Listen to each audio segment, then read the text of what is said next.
Wings of Hope, Chapter 3, by Hillary Hoffman. When I came out for the breakfast the next morning, my father and Coco were already in the kitchen.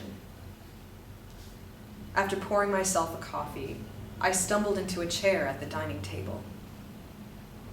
As I added my cream and sugar, my dad looked up from the Times. "I'd like to take you to see Englewood, where I grew up." "That would be great. I'd love that. When do you want to go?"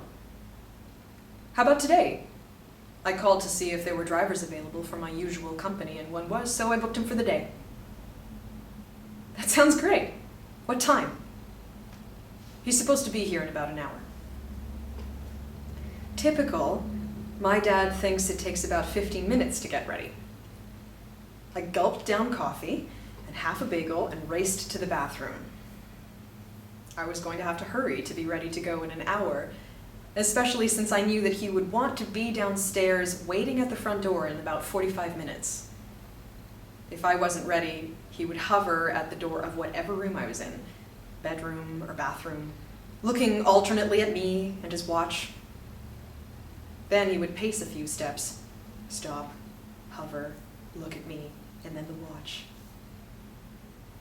I hurried through my normal grooming ritual, trying to mentally pick out an outfit in the shower to save time. Jeans and my gray pullover would do today. My black boots were comfortable enough to walk anywhere he might want to go. Doing my best to speed everything up didn't make me look my best, but I was presentable when I walked out there after a mere 50 minutes. "I'm ready," I announced, quite pleased with myself. "It is about time," my father snapped. "We might have missed the driver." I wanted to say, "Really? You think they would leave a fare like this?" But I didn't. I just took his hand and gave it a squeeze. "I'm really looking forward to seeing your old haunts." That definitely placated him. He gave me a half smile. The high school I went to was beautiful. It had plate glass windows. Wally Schirra, the astronaut, went to high school there. We ice skated on the pond behind the school. Thank God the car was waiting when we reached the lobby. It always made me happy when my dad didn't have to wait. One of the things I loved about New York was being driven around. Oh, I knew other cities had services, but in New York, it wasn't bizarre to call one.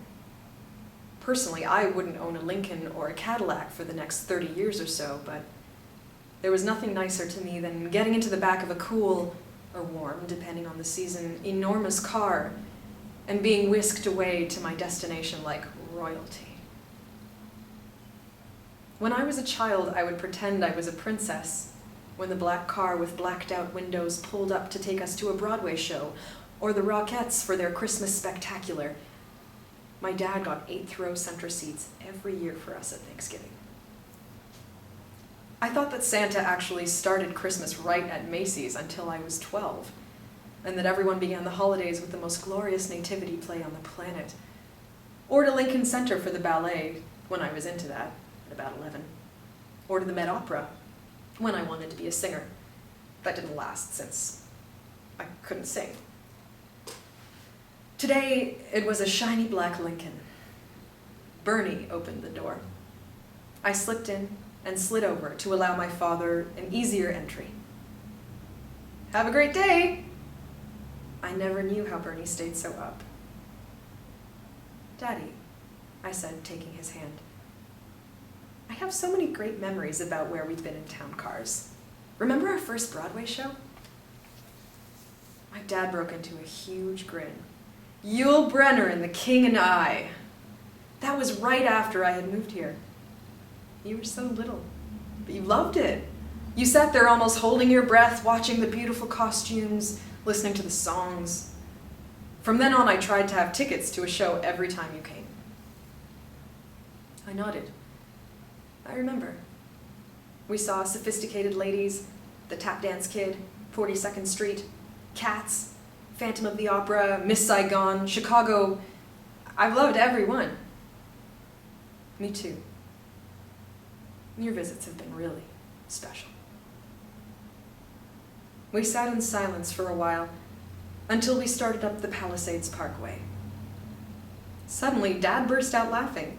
Did I ever tell you that when I was a kid, my friends and I tried to climb down the Palisades? He asked, smiling mischievously. You're kidding, I exclaimed. That is a long way down, and it is a pretty sheer cliff. Yes, it is. Of course, we were young and never thought about it. There were 4 or 5 of us.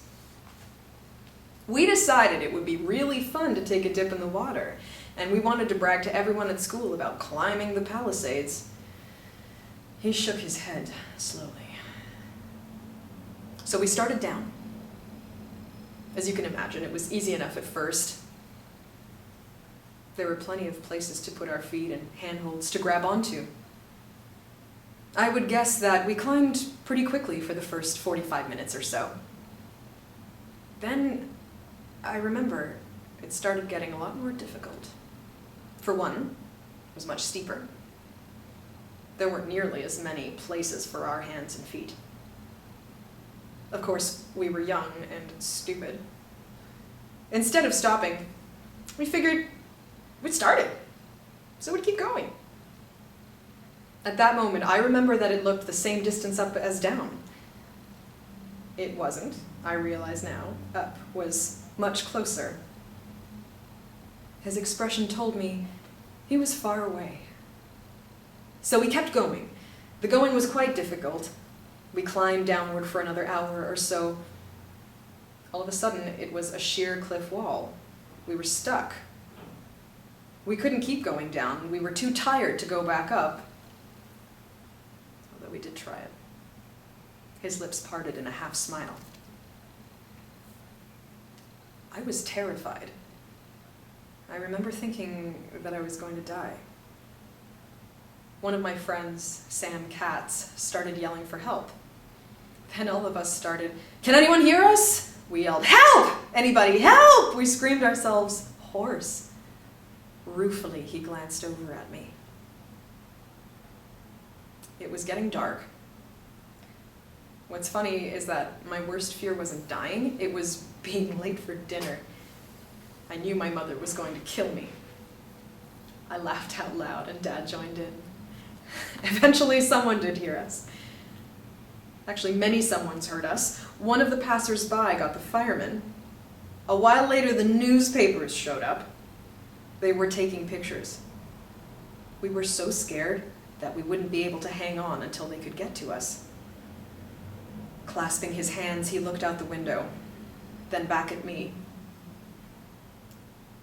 After what seemed like an eternity, the firefighters began to climb down. They were tethered, of course, and carried a hoist. I remember them talking to us. At the time, I didn't realize they were risking their own lives to save us. Later, I thought about that. I felt really guilty about it. I won't say I never took another stupid chance, but it did change me. I knew that I could hurt someone else unintentionally and cause them serious harm. He cleared his throat, covering the crack in his voice. They were so calm. They told us we were going to be fine and that we would be able to hang on until they got to us. It really made a difference for me. I believed I could hang on and that I would be okay. Hope is a wondrous thing, Jules. And so is anyone able to give us hope. His vulnerability with this statement shocked me. I could see how desperately he wanted to live, to have hope in his own life. My head swam and my stomach felt queasy. How was I going to be able to make it through this? Dad was continuing, so I pushed down my fear and focused on what he was telling me. One by one, the firemen came for us. They bound us to the hoist, and the others at the top heaved us back up to the top. They came for me third. My relief spread over my entire body as I felt the rope wrap around me. That moment when I could let go of the cliff face is still as crystal clear to me today as it was when it happened. His shoulders slacked, and his face relaxed. I hadn't noticed the tension, but now it was obvious. I looked at my hands. My fingers were bloody, the nails broken and black. Like on a roller coaster, my stomach dropped as the hoist gave for a second before it started up to the top. When I arrived at the top, I don't think I've ever seen that many people gathered in one place. The police were holding back the sea of humanity. There were the fire trucks and firemen, along with reporters and cameramen. Nothing like today, of course, but it was huge in the 1930s. Dad had always loved attention. Glee radiated from him, just telling me about his exploits. The firemen unstrapped me, and I stepped onto the ground with shaky legs. My peripheral vision caught sight of my mother as she pushed past the police, yelling that it was her son. She grabbed me in a fierce bear hug. I remember that I could hardly breathe.